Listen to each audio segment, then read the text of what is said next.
Hi hello. എന്താണ് vibe coding? വേറെ ഒന്നുമില്ല, കുറച്ച് കമ്പ്യൂട്ടർ നോളജ്.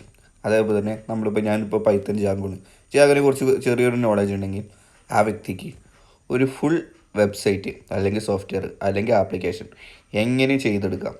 ഇതിന് യൂസ് ചെയ്യുന്നതെന്ന് വെച്ചാൽ ജസ്റ്റ് പ്രോംപ്റ്റ് ചെയ്യാനുള്ള കഴിവും ചെറുതായിട്ട് അതിനെക്കുറിച്ചുള്ള കഴിവും മാത്രം മതി. കുറച്ച് നോളജ് മാത്രം മതി നമുക്ക് ഒരു വെബ്സൈറ്റ്, ഒരു സോഫ്റ്റ്വെയർ ഉണ്ടാക്കാൻ. അതിന് കാരണങ്ങളുണ്ട്. മതി. ഐക്ക് എന്താണെന്നുള്ള പ്രോംപ്റ്റ് ചെയ്ത് എടുത്തു കഴിഞ്ഞാൽ കംപ്ലീറ്റ് കോഡ് തരും. ഇപ്പോൾ ChatGPT ആയാലും ChatGPTനെക്കാട്ടിയും കിട്ടുന്ന ക്ലൗഡ് കിട്ടുന്നുണ്ട്, അതേപോലെ ഗ്രോക്ക് കിട്ടുന്നുണ്ട്. ഇതൊക്കെ യൂസ് ചെയ്താൽ മതി.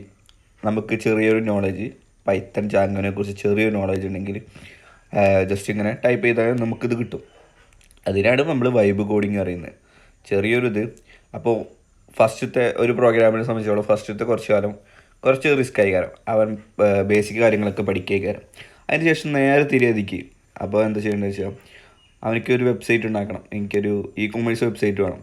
അപ്പോൾ നേരെ കയറി ഗ്രോക്കിനോട് പറഞ്ഞു കൊടുക്കുക, വേണ്ട ഫുൾ സ്റ്റാക്ക് വെബ്സൈറ്റ് എന്തൊക്കെ വേണം അതിൽ.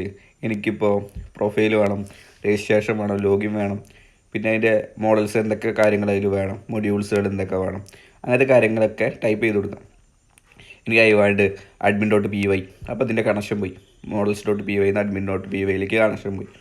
അപ്പോൾ മൈഗ്രേറ്റ് ചെയ്ത് കഴിഞ്ഞാൽ സെറ്റിങ്സിൽ കണക്ട് ചെയ്ത് കഴിഞ്ഞാൽ ഹോമിനെ അങ്ങനെ എന്തെങ്കിലും ആപ്പ് ഉണ്ടാക്കിയിട്ടുണ്ടെങ്കിൽ അതിനെ കണക്ട് ചെയ്ത് കഴിഞ്ഞാൽ അതിൽ കാണും. അതേപോലെ തന്നെ നേരെ നിങ്ങൾ /admin അടിച്ച് കഴിഞ്ഞാൽ ഇപ്പോൾ ക്രിയേറ്റ് ചെയ്ത സംഭവങ്ങൾ കാണും. ഇപ്പോൾ ക്രിയേറ്റ് ചെയ്യും, ഡാറ്റാബേസ് കാര്യങ്ങളൊക്കെ ക്രിയേറ്റ് ചെയ്യും, ബാക്കെൻഡായി. ഇനി ഈ സംഭവത്തെ views.py നമ്മൾ എഴുതും. അതുകൊണ്ട് views.py ഫയൽസ് എന്ന് പറയും. എന്നിട്ട് അതുകൊണ്ട് അതേപോലെ തന്നെ urs.py. അപ്പോൾ നമുക്കത് ഫുള്ള് കിട്ടി. പിന്നെ ടെംപ്ലേറ്റ് ഉള്ളൂ. ടെംപ്ലേറ്റ് തരാനും നമ്മൾ കൊടുത്തു കഴിഞ്ഞാൽ ഫുൾ വെബ്സൈറ്റായി. ഇത്രേ ഉള്ളൂ വൈബ് കോഡിങ്. നമ്മളൊരു ജസ്റ്റ് പ്രോംപ്റ്റ് ചെയ്യുന്നതോടെ നമുക്ക് ഈ സംഭവങ്ങളൊക്കെ അറിയാം.